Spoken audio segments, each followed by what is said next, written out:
bugün sizler için yakışıklı oyuncumuz Can Yaman ve güzeller güzeli Demet Özdemir'den muhteşem karelerini sizler için derleyip topladık. Can Yaman İnadına Aşk, Bay Yanlış, Dolunay, Erkenci Kuş dizisi gibi dizilerde rol almış arkadaşlar ve herkes tarafından çok beğenilmişti.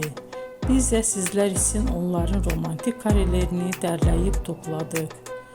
Arkadaşlar, bu fotoların devamını gelmesini istiyorsanız emeğimize saygı olarak kanalımıza abone olup bol bol yorum yazmayı unutmayın. Arkadaşlar, bizi izleyen herkese teşekkür ederim.